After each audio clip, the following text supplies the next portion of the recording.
Good morning and welcome to the next edition of the People Progressing podcast. And today I have Jamison Wharry on. He's another ex-student of mine that's done some amazing things. And I'm just so excited to have you on today. And Jamison, why don't you tell us where you're from, where you grew up, some of the things you did as a kid, what you like to do as a kid, and some influences that you had as a kid. Yeah, thanks, Joe. I appreciate it. It's always hard to kind of look back at somebody like, oh, it's Mr. White, and try to like, and that how relationships kind of change over the years. But it's great to be on today. Really appreciate it. Yeah, it's awesome. Yeah, I am a native of Highlands Ranch, Colorado. Born and raised there. My folks, I think if the story's correct, bought like the 18th house in Highlands Ranch. Oh wow, yeah. Building it back in 1980.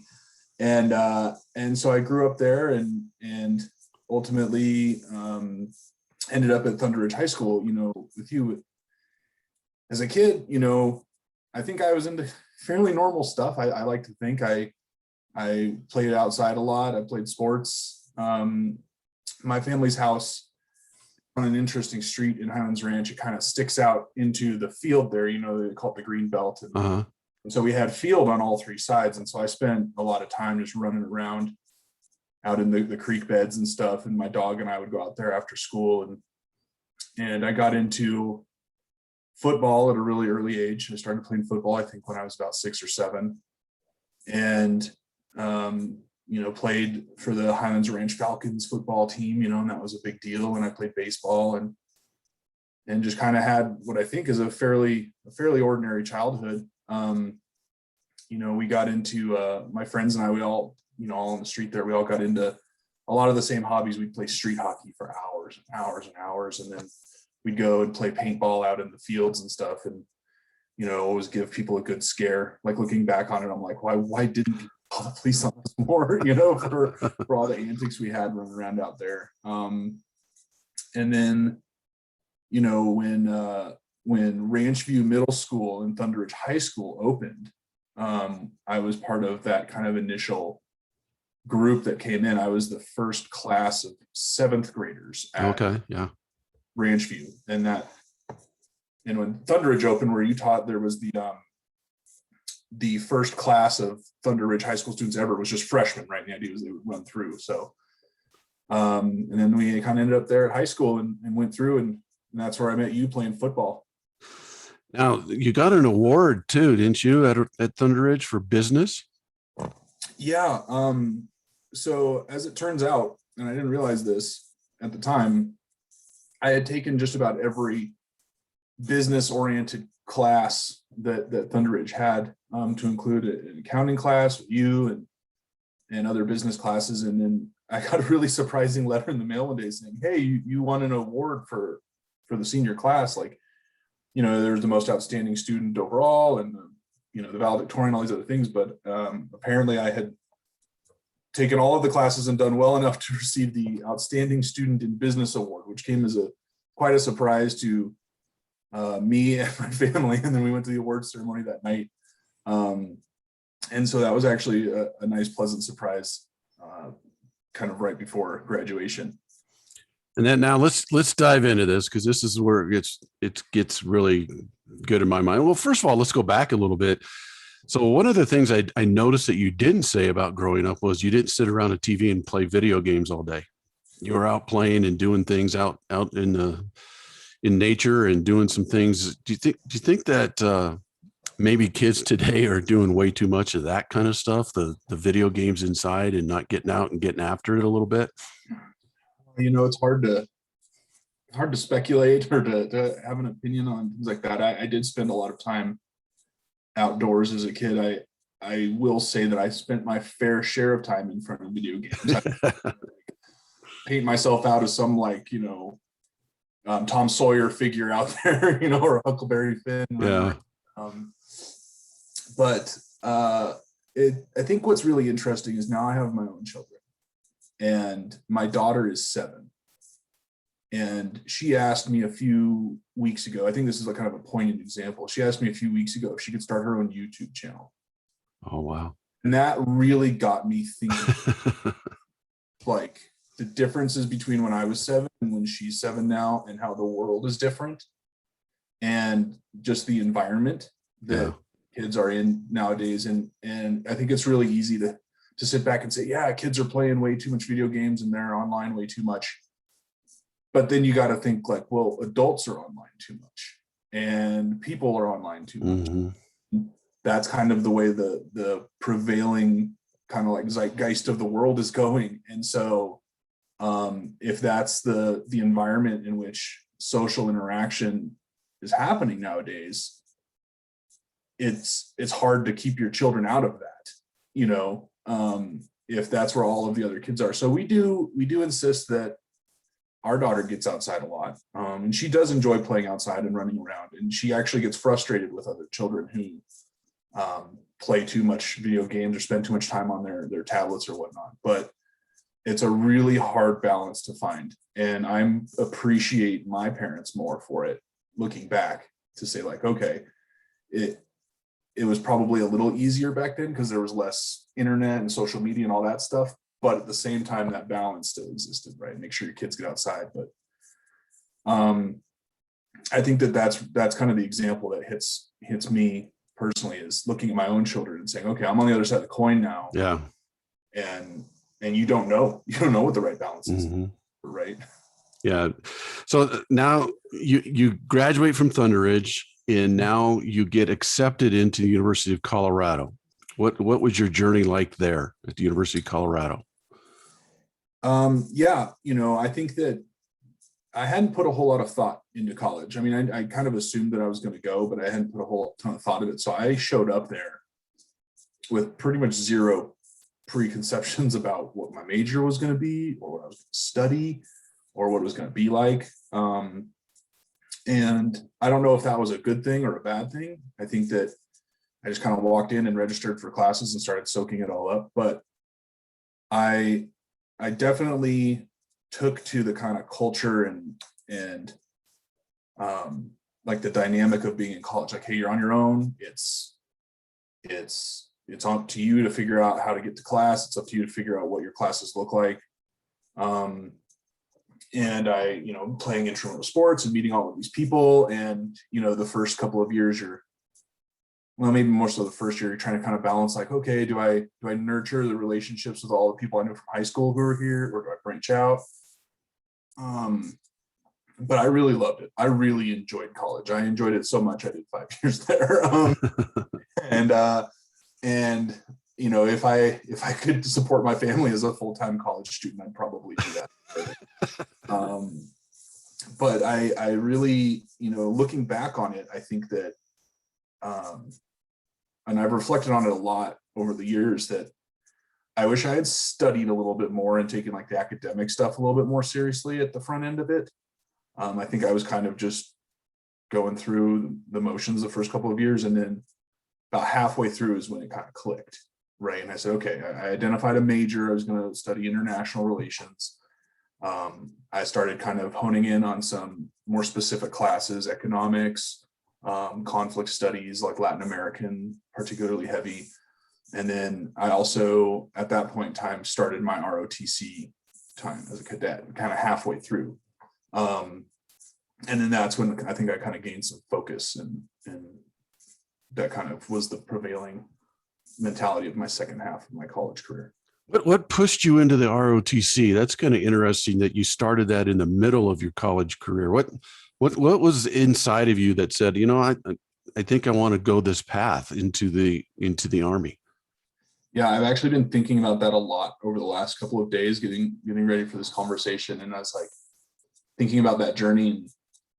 I was a senior in high school in September 2001 when the tower attacks happened. And I think a lot of people, obviously that moved a lot of people in a lot of different ways. And for me, I just kind of like said, okay, that's a big deal, and kind of took it in, but it never really kind of hit me that, hey, this event's going to have a bigger impact on your life than you imagine. And I, left, I went off to college and had those first couple of years, like I just discussed. And then the invasion of Iraq in March of 2003, if I recall. which was during my freshman year. And, again, it was whatever. It was the Army's going off to Iraq, and probably be like the last one, be over in 5 days. And I remember we had like invasion watch parties where we all watch it and together and kind of watch the news coverage of the first couple of days. And then 2003 became 2004, and it became more intense and more stuff, and it was just kept going. And then I realized, I think about April or May 2004, I said, okay, this is going to be a big event for my generation. This is going to be a big deal in the world and in kind of like, American history. And that coincided with the moment when my major kind of manifested, like international relations. You're like learning about cultures in the world, and you want to get out there and do stuff. And that was like the first time in my life when I think the path became really clear. Like, hey, this is what you need to go do, like big picture path. And this is, you've got this interest, you've got this drive, you've got this kind of plan, and here is a means to go be a part of that. And so I started in May of 2004 doing some research, looking into the different branches. I didn't know much about it all. Wow. I had always been kind of like a student of military history, but I was not really up to date on like the current military, like what it's all about. And, I had some personal work, tried to get into shape and some other stuff. And I realized I want to get in shape. I looked at the Marine Corps, I looked at the Navy, and finally I remember, and this is really interesting, and looking back on it, it's pretty fun. I think it's funny, but called my dad and I said, hey, I need you to drive up to Boulder, meet me for lunch. But I need to talk to you about something I can't really talk to you about it over the phone. And looking back on that, I realized that was probably pretty terrifying conversation. Yeah, I can imagine. Okay. He's in trouble with the police. Yeah. He's getting kicked out of school. So I don't even want to know like the whole possibilities that went through his head that week, like leading up to it. But he drove up and he met me for lunch. And I said, hey, I'm thinking about joining the military. And, I want to know what your thoughts are on that and like what your advice is. And he said, and I was doing really well in school. I was getting good grades and stuff. And he basically said, if I remember correctly, he said, I support you. He's like, don't sacrifice your college career for it. Go and try to be an officer, and we're with you. And it was probably relieving, to find out that I wasn't getting kicked out of school, or I wasn't in trouble with the law, or owed somebody a bunch of money. And then I said, okay, I'm in. And I went, and I had gotten myself into shape, and I was ready to go, and I knew what the path was, and I had talked to the Army ROTC program, and I went and signed up midstream. And what that meant was that I had to go do training throughout the summer, leadership training at various Army bases. That was kind of like my internships, right? And that event, plus the fact that I kind of had not a whole lot of direction, my first 2 years of college kind of ended up tacking a fifth year onto my college career, because I had to meet all those prerequisites in order to commission in the Army as well as graduate. So when I listen to your story, it just resonates with me in this. You found your purpose about halfway through college. And I think what people need to understand with your story is your purpose is going to come at some point. Some people find it earlier. Some people might find it in high school. Some people might find it in their fourth year of college. Some people might find it after college. You kind of found your purpose like midstream college. And it was the event that you went back to in 2001, the bombings of the planes going into the buildings, that kind of resonated with you from that. And that kind of started your journey to your purpose. Mm-hmm. And it's kind of interesting when you tell that story, because what I want people to get out of your story, out of that story, part of your journey, is to not get so stressed out, I guess, if their purpose isn't coming to them right away all the time. I think there's a lot of kids who have the exact same story of, well, my first 2 years of college, I just didn't really know what I wanted to do. I didn't know what classes to take. And then it starts to resonate with them because of prior events or whatever. And then all of a sudden that purpose kind of comes into full view for them. it happened with me too. You know, you get into, all of a sudden you get into classes that you really enjoy taking, and all of a sudden your grades start getting better and better because you see a purpose in what you're doing. Is that kind of how it was for you? Would that be a good explanation of kind of your journey into the Army? Yeah, I think that you're right in that people shouldn't stress out about it if they're feeling like they have like a lack of purpose at the moment or lack of direction. It will come. I think that you have to make yourself ready for it. You have to make sure you're kind of taking care of the fundamentals in your life and be prepared for it. And it comes in waves too. And we'll kind of talk about it in a minute here when we start talking about like grad school and whatnot, but my decision to leave the Army. But there's a few times in your life when you kind of get to that like existential level flow state where you're like, okay, this is the big goal. This is the path to it. I'm motivated, I'm driven, I'm devoting my time and energy and resources towards it. And you can sustain that for the long period of time needed to be. Small fits of flow state are easy to achieve. You know, you can get into focus for a couple hours a day or have a really good day at work, but to sit there and say, hey, I'm going to have a really incredible year driving towards this big goal, that doesn't happen often, and it's not easy to achieve. And that was kind of like the first time I'd experienced that. And so when you recognize it happening, you have to accept it and kind of put the effort in to drive towards it. Well, and I think the big point that we're making here is once that started happening for you and you started seeing more purpose and you started seeing your direction and you started seeing that, the key to it was you acted on it. You went for it, you know, because I think a lot of times people get caught up and they find a purpose, they see a purpose, or they think it could be a purpose, or they think it could be the way they want to go. But on the other hand, they're too afraid to act on it. You know what I'm saying? And it sounds like you set up a process for your goal. In process, I mean, you mentioned you started getting in better shape, you started working out, you started doing that. And I call it winning the process. Okay. Because once you set that process of getting in shape and getting and working out and trying to achieve that goal, all of a sudden, all those things started to fall into place. And now all of a sudden you have a vision or a tunnel vision on your end result or the goal. But you had to set up a process. You started working out, you started getting better grades, you started doing things to get to that next step of being an officer in the Army. And once that goal was out there, you set the process and you worked out, you did better in your school, you probably studied better, you did all those things, and you won the process to achieve your goal. Would you agree with that? I would agree. I think that the fact, I mean, I kind of always, my weight's always kind of fluctuated and whatnot, and I kind of come in and out of shape from time to time, but you know, I had to lose pretty significant amount of weight and learn how to run and learn how to lift weights properly and stuff like that. And that's not easy to do, right? All right. A lot of people struggle with it, and I do struggle with it. And I was able to really get fit and into shape and get control over my diet. And I mean, you know, it's a lot easier when you're 22 or whatever, but or 20. You know, looking back on it, just to see just my physical transformation and the effort that was required to do that, yeah, I definitely won that process. It was a big life win for me. Yeah, and you won that process and you did that. This is why this is so awesome, because once you found your purpose in serving, okay, the overall theme of this is you found a purpose in serving our country, serving the people of our country.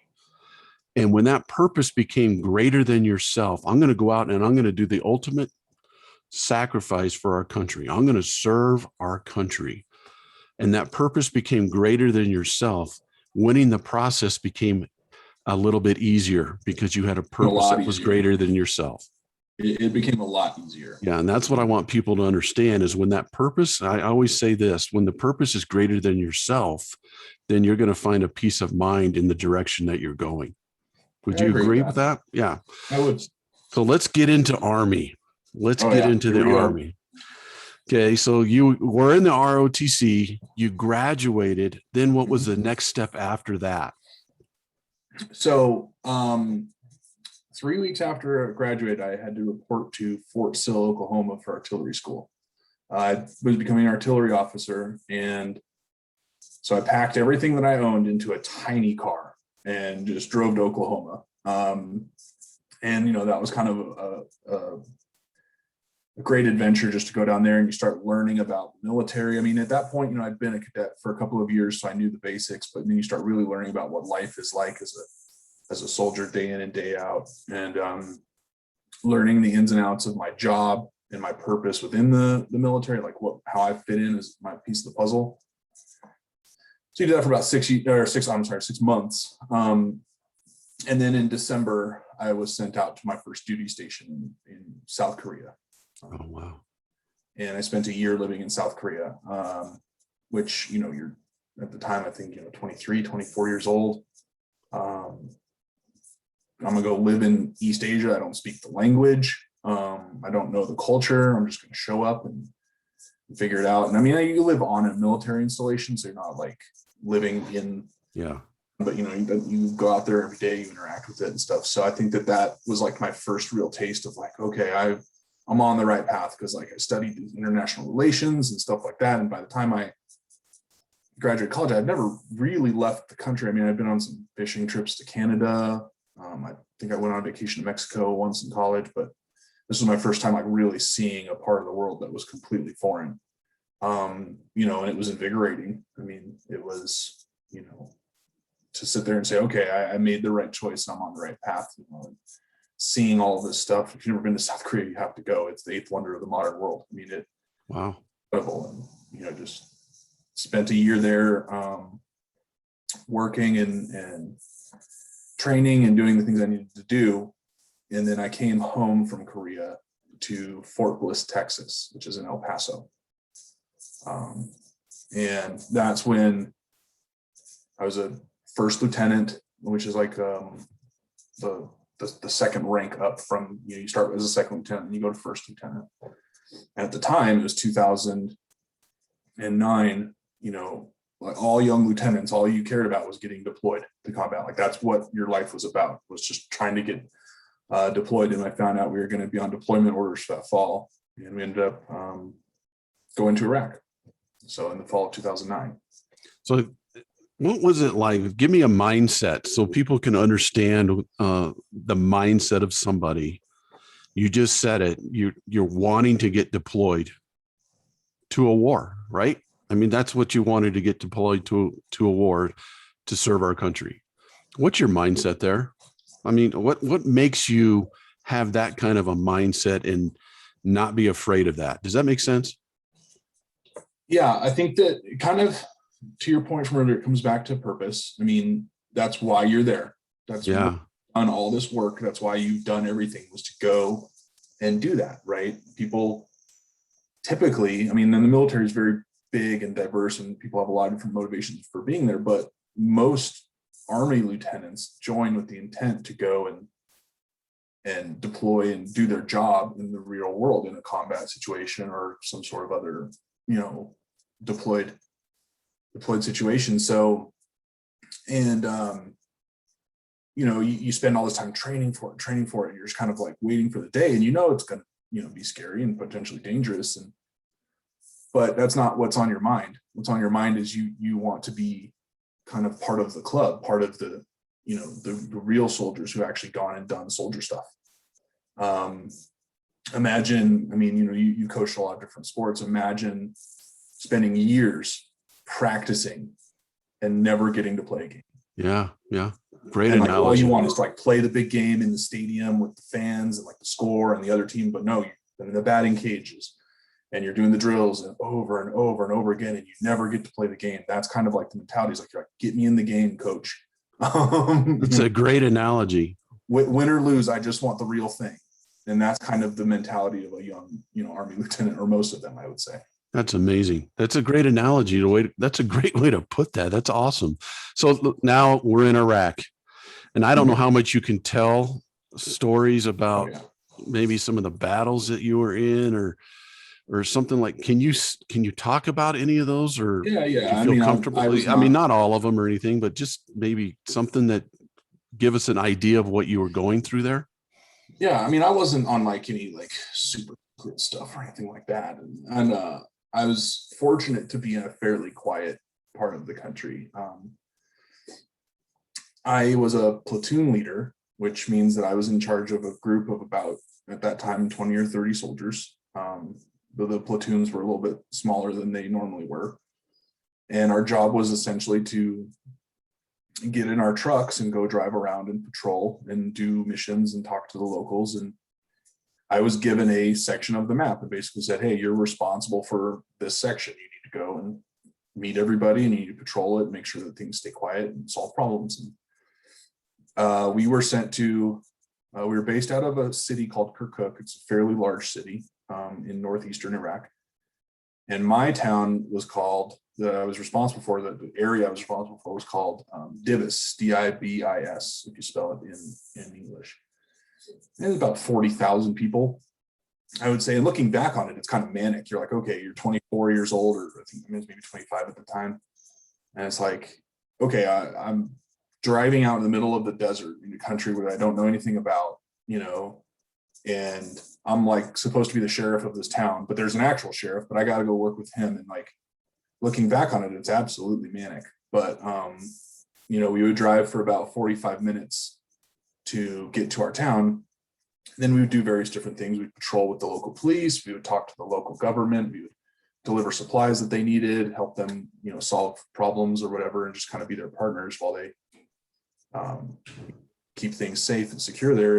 And luckily, I said it was a pretty quiet part of the country. I mean, at that time, driving in Iraq was probably the most dangerous thing you could do, just driving down the road.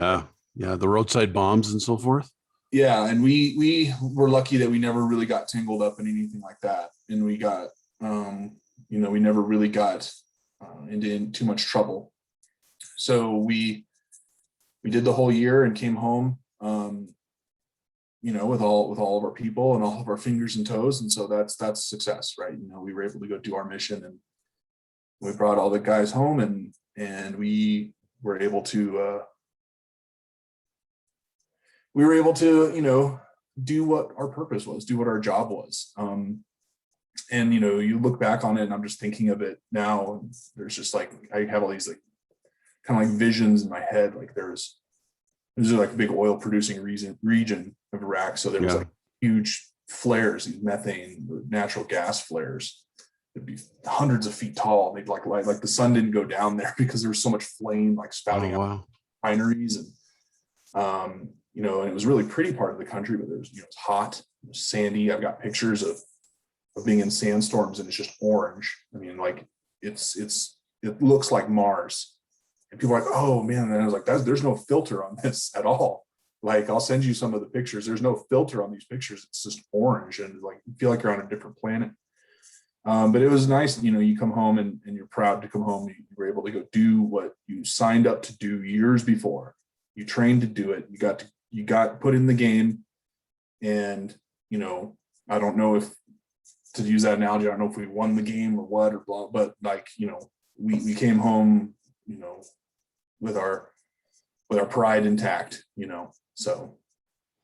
And were the locals there? Were they inviting for you to be there? I mean, were they happy you were there, or were they giving you resistance, or what was that like? I mean, it's mixed. There's people that are happy that you're there. There's people that aren't. And I think that like a lot of things, boiling it down, like trying to distill it down to like one mentality, kind of takes away from the mosaic of that country and its history and all the different people and all the different communities and all of the different experiences that individuals go through. I'll give you like some examples. Like, we'd go and we'd help them, build schools and build police stations. And, we tried to build a soccer field for the kids, and that didn't work out too well. Apparently grass doesn't grow too well where we tried to do it. But, at the same time, you're driving these big, huge armored trucks, and, if you accidentally tear down somebody's power line, like, you just made their life more difficult, right? You just became a nuisance. Or, I think one of the other units, I think they ran into like police station checkpoint thing and knocked the whole thing down, and that now they had to spend weeks rebuilding it. And so it's like some people are really happy because you've done good things for them, and other people are, somewhere between annoyed and, let's face it, I mean, there was a lot of over the whole course of that conflict over all those years, I mean, a lot of people went through a lot of tragedy there, and those individual situations carry a lot of different emotions for people. So it's tough to drive down the street and be looking at people and saying, okay, where do I stand on this person's particular spectrum? Are they happy I'm here? Are they glad that we're trying to help? Do they understand what we're doing? Or, did their brother get killed somewhere 3 years ago? Now they're looking for some sort of revenge or something, or are they even from this country? So it's really complex, and it's three-dimensional, and it moves in very long timelines, but very, very quick tempo, and it throws you off. And like looking back on it, you're like, how did I ever keep my head on my shoulders through all of that? But you have all your soldiers, and you have your friends, and you have your commanders that kind of help keep you centered. It's like the ultimate team sport. And then, so you came home, and then did you go back on another deployment? How many deployments did you do? Yeah. So, I lived in Korea. That's not really a deployment. That's like an overseas tour. Yeah. Did my first deployment to Iraq. Did the second deployment when I was a unit commander to Kuwait. And from there, we sent some soldiers into Iraq to participate in some missions. And I did a third deployment to Afghanistan in 2016, right before I got out of the Army. So what was that like? So that's a different country. Was it a lot different, or? Yeah, I think that one was, it was interesting because I had made the decision to get out of the Army at that point. Sorry, my dogs just woke up. If you're good. Taking off their sleep in the background. I had made the decision to get out of the Army at that point. My wife and I were aligned, and I had been asked by my unit leadership to go back and do one last deployment to Afghanistan with a helicopter unit as like a liaison to them.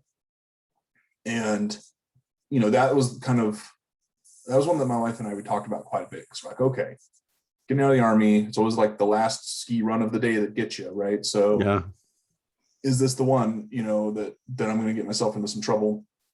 But I discussed with the leadership, and I looked at the role that I was going to play. I was going to be on the base, kind of in headquarters, drinking coffee all the time, staring at computer screens. I wasn't going to be like up in the mountains running around, stuff like that. So I was just going to be on like a headquarters staff, and we figured, hey, it'd be a good opportunity to pocket some extra cash and take care of some stuff financially before leaving the Army, because I was going to go back to grad school. So I was going to go back before college student again. And so we said, okay, let's do it. I deployed to Afghanistan in December of 2015. It's actually funny because I was on my way to the plane. My wife was driving me to the plane at Fort Carson here in Colorado. And I got the call that I'd been accepted into grad school, like as we were like, oh, wow. Plane. And I was like, I got into grad school. We have so much to talk about, but I'm going to be on a plane for the next like 18 hours. So I'll have to call you from like Asia. And then we have to work all this out. But physically, it's a beautiful country. I mean, we've got mountains here in Colorado, but we don't have mountains like they've got. I mean, you're talking like 16,000 foot mountains. And oh, wow. You're at 2,000 feet. So you're looking at 14,000 feet of rock, and it's just incredible. But I didn't really interact with the locals there, or the culture. I stayed on the base. I was like, all right, I'm gonna walk from my room to my office, to the gym, to the cafeteria, and back. Like that's my like route for the next 5 months. And so I just kind of kept my head down and did all of that. I had to watch the Broncos win the Super Bowl from, Afghanistan. I didn't have like a decent plate of nachos or anything. That's funny. So now, okay, so Jamison, when you were in the Army, you're being really humble here, but when you were in the Army, you were doing a lot of leadership training, were you not? Oh yeah. So what was that like? So give the people listening to this some leadership skill training things that they could take from this. every single day as an Army officer is a leadership opportunity, right? Or leadership challenge, depending on the day. Day one in the Army, my first team was 10 people that I was in charge of. This was after that first kind of school period I talked about. And by the end of it, you're in charge of organizations of potentially hundreds of people. I mean, I was a commander of a unit of 120 soldiers, and you're responsible for everything that they do and everything that they fail to do. And I mean, when I say responsible for everything, like they get in trouble, you got to go pick them up at the jail. They get in, hot water financially, you got to help them figure out a way through that. Like you're responsible for everything. And I've never experienced a level of responsibility like that until, parenthood, right? In which you're completely responsible. Yeah. Yeah. But you learn that servant leadership is the way, right? There's compliance and there's commitment. That's kind of like the two ways that the Army looks at it. There's compliance and commitment. You can tell somebody what to do, and by the nature of your authority, they must do it. That's compliance. But you get better results if you have the commitment that they want to do it, that they see the reason why they're doing it. They are bought in, they have that followership, and then they're motivated to go do it. That's when things like creativity come out. That's when things like the extra mile happen, right? And, some of the most incredible moments in the history of the military are because of commitment, right? People don't go and run out into like a street and grab their buddy who's been hurt or wounded because somebody tells them to necessarily. They do it because they're committed to their buddy. They're committed to the unit and to their fellow soldier. And so the Army spends a lot of time and a lot of energy, and they're really good at it in developing that sense of commitment while still having the compliance if need be. And you come into like corporate America, and you can kind of see like how that becomes a much bigger challenge, right? To develop that commitment. And the incentives and stuff are a lot different, right? So you train all the time on leadership, and you live it every day. You go through leadership training events, right? And the biggest one in the Army is what they call the National Training Center. Well, there's a couple of these big training centers, but one of the big ones is in California. And those who don't know, there's like a fake country inside of California that the Army has set up. It's in the middle of the Mojave Desert, right? It's probably about the size of the Denver metro area all in. Wow. And so fake country's got fake towns. It's got fake names. It's got fake roads. It's got all these different things. It's got this whole, and it has a fake army defending it. Wow.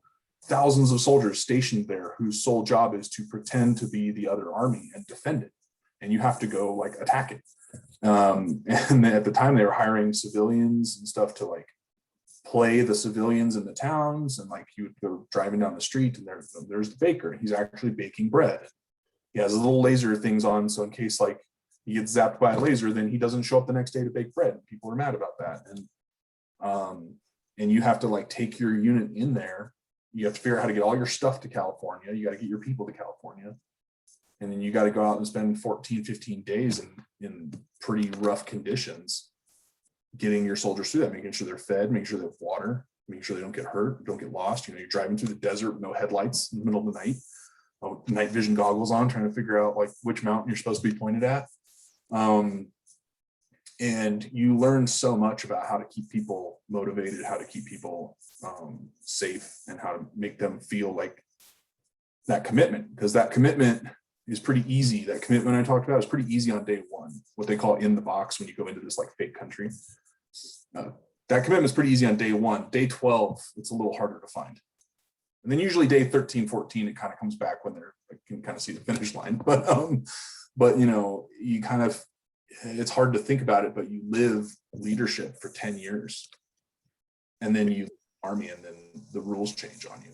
Yeah, because you were in the Army for 10 years, correct? Just about 9 minutes. Okay, and so let's go back to something you said earlier, and I just love it. You talked about servant leadership, which is huge. I'm so huge on that.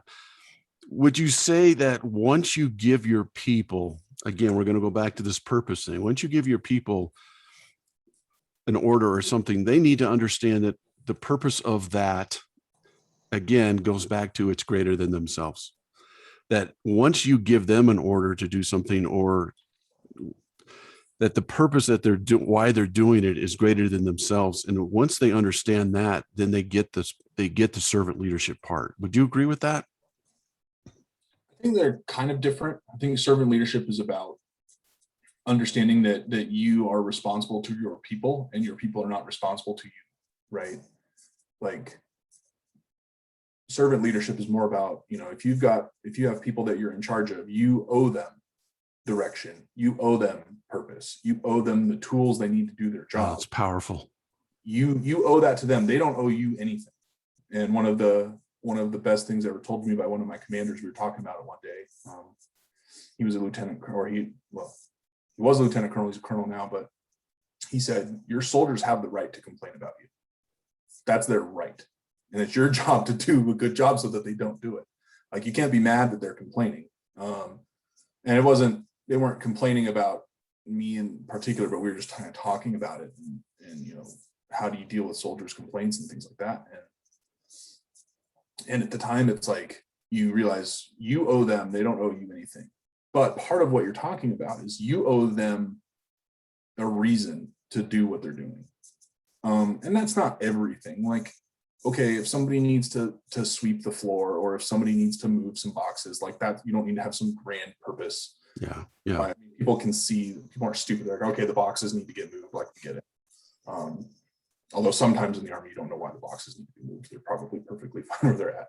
But for the big stuff, for the big missions, for if you're going to go on a combat patrol or something like that, you need to make sure that the soldiers and your people understand why they're doing it. And if you give them a good reason why, and they understand that, then the rest of the dominoes can fall. But if things start getting tough, if the times get hard, and they don't have a reason why, then they'll disengage, right? Yeah. Then the investment doesn't warrant the return, because you never told them what the return is. And so that's kind of part of servant leadership, is you owe them that purpose. You owe them the why. It's really, really powerful. And I totally 100% agree with that. The purpose is the why. The purpose is why you lead them. So translate that over to what you're doing now. How much can you say that translates into the business world as you have transitioned into the leadership role in the business world? Is the servant leadership still what it's about for you? I'd like to think so. I have a team that I manage now, and I regularly ask them, what can I do to help you? What can I do to make your job easier? Do you have the tools you need? Do you understand, why we're doing this? Sometimes the answer I get is no, and that's good feedback to say, okay, we need to go back and revisit the basics, revisit the fundamentals, and figure out, something's not right, because you can't sit there and not give somebody the tools that they need to do their job and then wonder why it didn't get done right, or why it didn't get done on time, or why it didn't get done, with whatever, requirements you put on it, right? So it's all about, I think, making sure that they have the tools that they need, and you also need to act as kind of their shield. I think this is more of like the corporate world kind of part of it, is you have to act as their shield and kind of protect them from distractions and from wasteful stuff that comes down the way, right? You can't just be part of a telephone game where, oh, I heard this and I'm telling you that. You have to be able to like triage things as they come in and say, yeah, this doesn't make sense, and so I'm going to take the hit on it not getting done because it doesn't make sense. The worst, in my opinion, the worst kind of leader is a person who just listens to what's being told to them and then turns and tells their people that. And then when it doesn't happen, they ask their people like, well, why didn't it get done? And then they turn and tell that, like they're just a person in the telephone game. You have to be able to say, yeah, we're not going to do this, and I'm willing to take the heat for it. And, one of the recent examples from last year is one of my associates found out that she was working a lot on the weekends. I said, you're not going to work on the weekends. You got kids, you got a family, you got stuff you need to do. They're like, and if we need to have the conversation on Monday about why something didn't get done, I will have that conversation with my superiors. Like, but you're not going to be working on the weekends anymore. And I think she appreciated that. And you have to still kind of live some of those principles, but they're maybe not quite as intense, I guess. And I'm going to go back to something you said. It was really intriguing. You said something about when you're asking your people, do you have what you need? Do you have what? And then if they say no to you, and I think this is where I think some leaders fail. When they say no to you, the first thing you cannot do is get defensive. Would you agree with that? Probably. Because I think sometimes when I call it the noise, that's kind of noise. When the noise hits is really when I think leadership shows its real true self, if you're a good leader or not. And I think when someone tells you no in those situations, hey, how's things going? Are you getting what you need? Are you getting this? And am I providing what you need? And they say no. I think some leaders right away get really defensive at that. And all of a sudden they get into survival mode. I got to survive here. You can't tell me no. Yeah. And I think that's a big thing that what you said and the way you answered that was that I need to figure out the next step, or I need to figure out why the no is happening and fix it for them. And that's servant leadership. And I think that's a key component of servant leadership. So, yeah, or I mean, at minimum, you need to recognize that something's wrong and maybe you need to go around it. You need to figure out a way around it, or work around, or sometimes you just say, there's nothing we can do about this. And that's, you kind of just be a place to commiserate, sometimes right. But if you gave your best effort to get them what they needed and to provide them with the direction that they were supposed to have, then you can sleep at night. Yeah. Okay. Mindset. Let's go back. Now you're out of the Army. You've decided to get out of the Army. Yeah. And now you jump back into school. So tell us about that next journey, because this is kind of interesting. This is awesome. You went to school. This is where I really had that second wave of kind of what I like to call existential flow state, right? Where like your life kind of clicks and you've got this big picture and you're motivated to drive towards it. But this one was driven by two people in particular. I should say three. The first one, the reason why I decided to leave the Army is multifaceted, but one of the reasons was I didn't feel like I was really living up to the deal with my daughter, right? Like I wasn't spending a whole lot of time with her. I hadn't really gotten to know her too much. I had left town for a month, 6 days after she was born, right? Wow. And I missed the first 5 weeks of her life completely. And so like that started the motivation towards it. And I'd always known that, I wanted to do some other things in my life other than be a soldier. And that kind of really got me thinking about that again. And then I met a good friend of mine, and his name is Akar. And he and I were commanders together in the Army. And he really started getting me thinking about different paths and got me motivated. And he gave me a lot of confidence. He said, hey, you're smart, you're driven, you can go do anything you want to do out there. And kind of took away a lot of that fear of doing that. And I decided in 2014, I was like, okay, I'm gonna get out of the Army, go back to grad school. I have educational benefits, and I'll kind of make the best out of that pivot in life. And I was looking at business schools and I was looking at law schools. And I wasn't quite sure what the deal was. And so Akar gave me a lot of confidence and gave me a lot of motivation. And my wife and I, we started going around to school. We went to CU, we went to, DU, University of Denver, we went to Colorado Springs, like UCCS, and we went to University of Wyoming school. And it was, we were there, we were looking at the law school, everything was looking pretty good. We were driving home from there back to Colorado Springs. And I'll never forget this. Like we were in the truck and my wife looks over at me and she goes, it's like, you know what? If you're going to do this, just do it right and go play to win. She's like, go big. And I said, okay. So I went back to the house and I started talking like, what are the best business schools? And I found out there's an entire industry that exists to figure out that question, right? And we start saying, oh, okay, you've got like the Harvards, the Northwesterns, the MITs, all these different things. And we started kind of racking and stacking those and figuring out what they should be. And we came up with a list of 6 that I was going to apply to, and Dartmouth being one of them. You know, places like NYU or Columbia, it really didn't make sense. Right? I have kids. I had like 2 60-pound dogs. I'm not going to like live in Manhattan, right? Not really where I was at in my life at that point in time. So we were looking at schools that were a little bit in smaller towns or kind of out there. And you know, you have to study for these tests. It's not, you don't just put in an application. You got to take entrance exams. You got to write essays. You have to take the test. You have to get references. You have to write exams, and you have to score really well. And I was really nervous going into these tests. They're called the GMAT or the G, right? And I've been studying. This was right after I'd gotten home from Kuwait. So I was in Kuwait. I was just studying furiously while I was in Kuwait. I had that flow state. I was like really working hard, and I had great feedback loops. I was getting better. I get home and I like go straight into my tests, and I scored really well. Like I don't often give myself credit for stuff, but I scored incredibly well on the entrance exams, and that gave me like that last bit of like, okay, you've got this. You've got the confidence. Like, you know, you're ready to go in there and go and perform. And I applied to 6 schools, 6 of the better business schools. I got into 3 of them.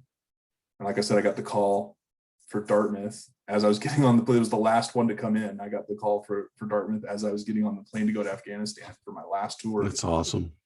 And I was like, oh man, this is incredible. I was talking to the lady on the phone. I was like, I'm gonna like, I'm getting on a plane, but I'll call you back, I promise. Like, and then I kind of spent my time in Afghanistan just preparing for that. I came home. It was fun in May of 2016. Packed the family, packed the house, and we drove to New Hampshire. And we were in New Hampshire by July. Like, wow. I went from being in Afghanistan in May to being in New Hampshire at grad school at the end of summer. So over the course of the summer, I went from being a soldier in the combat zone to a grad student in upstate New Hampshire. It was a really wild year. And then you go there, and it's just like a whole new world, right?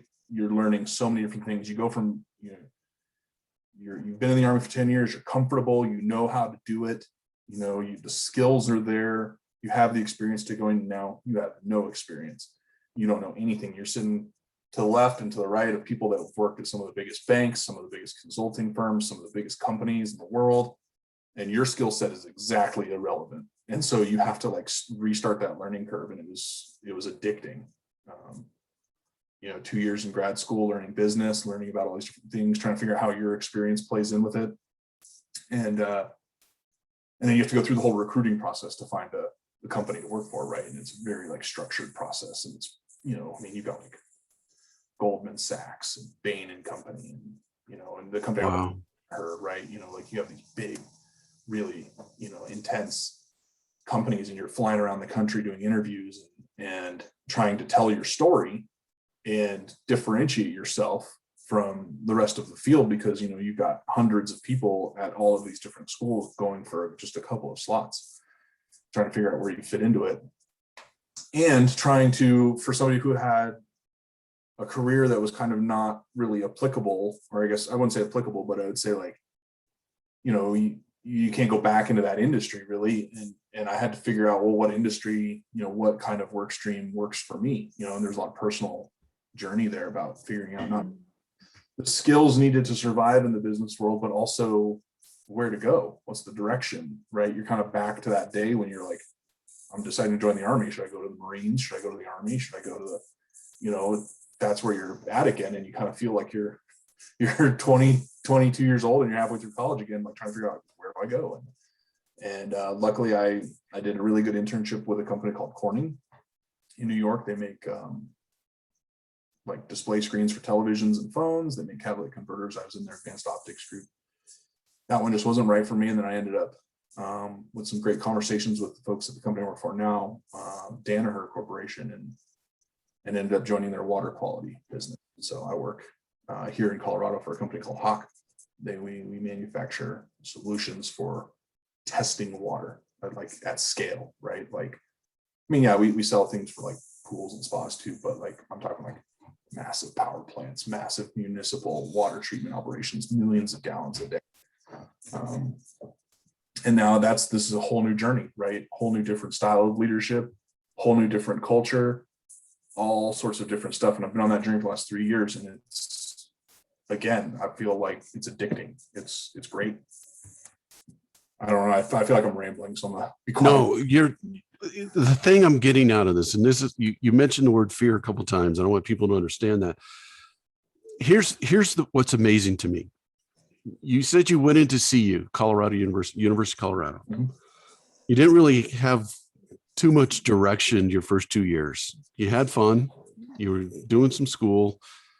You went from that all the way through graduating at CU to a distinguished career in the Army, because I want to say your awards, Honorable Order of St. Barbara, is that right?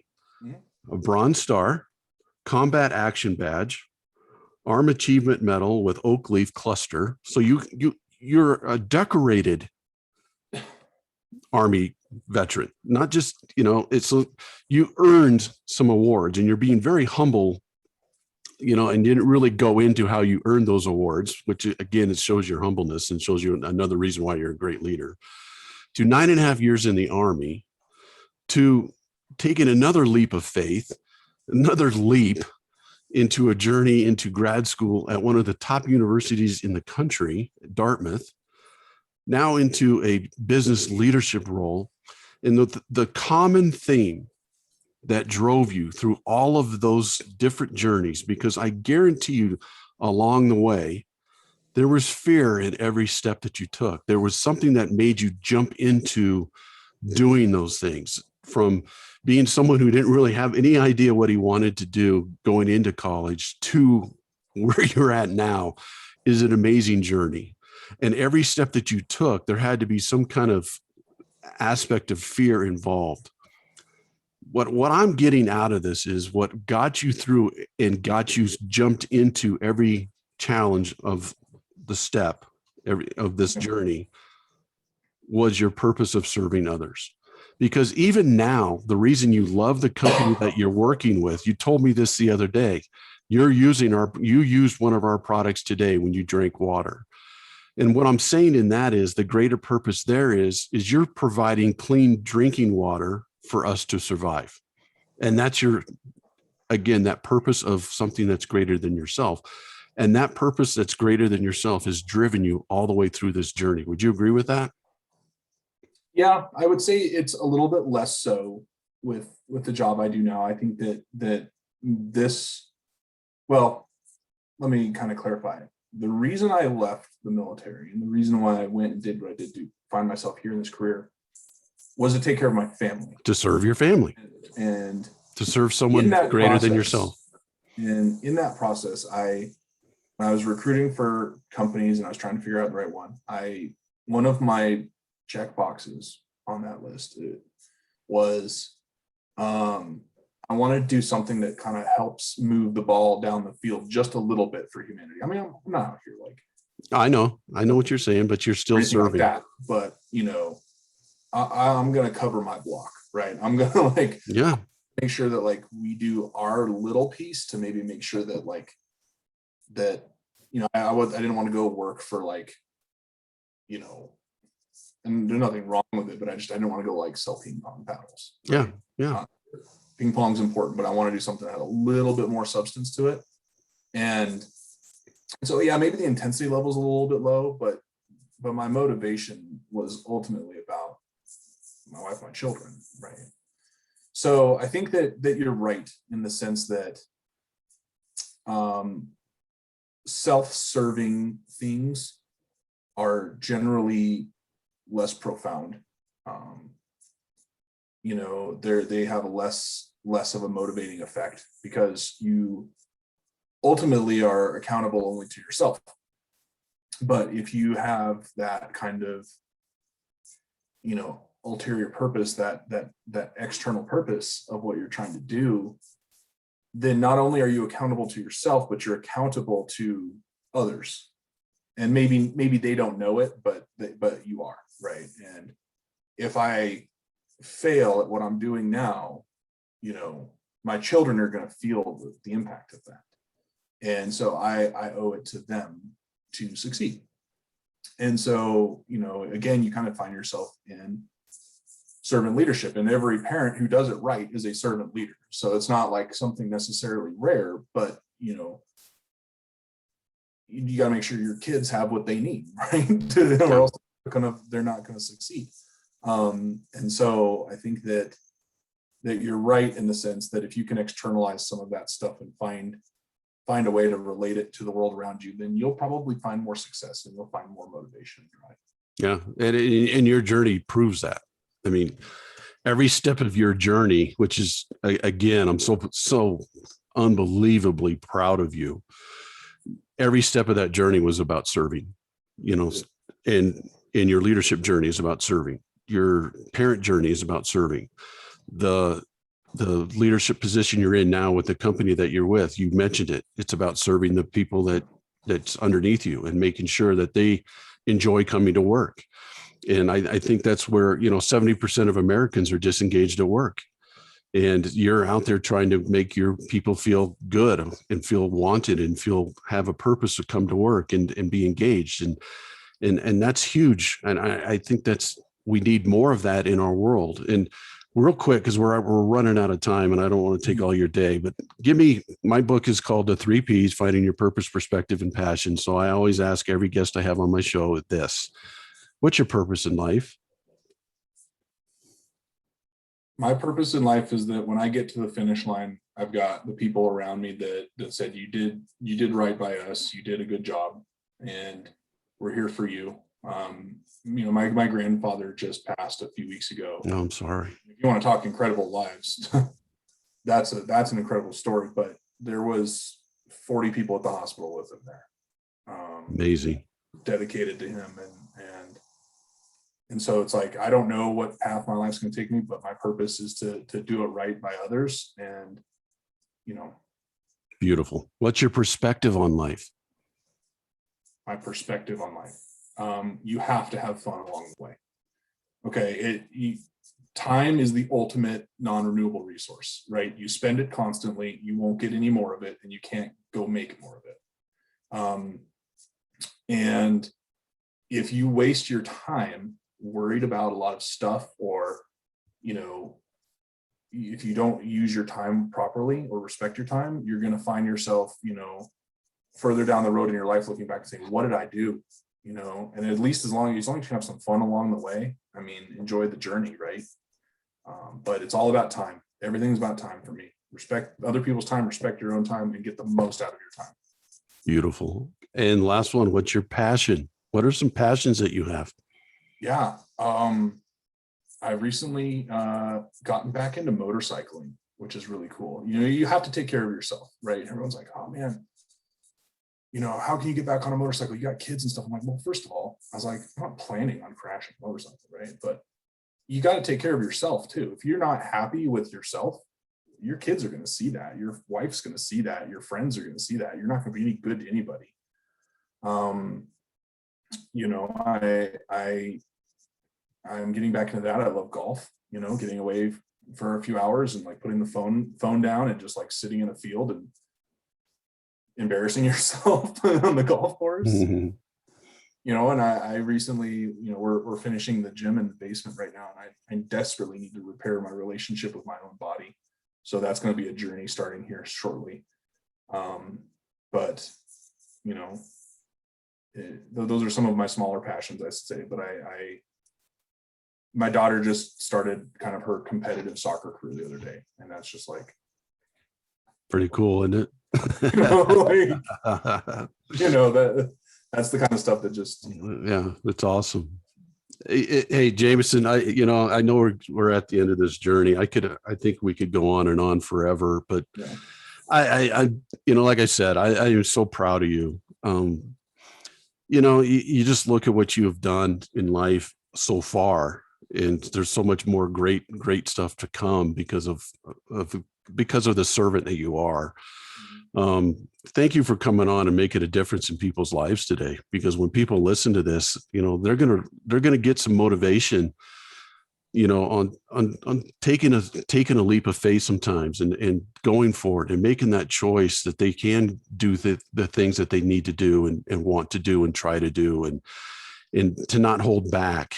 Just think if you would have held back and second guessed yourself or something like that, where you would be. And it's just an amazing journey. You've earned so many different awards serving our country.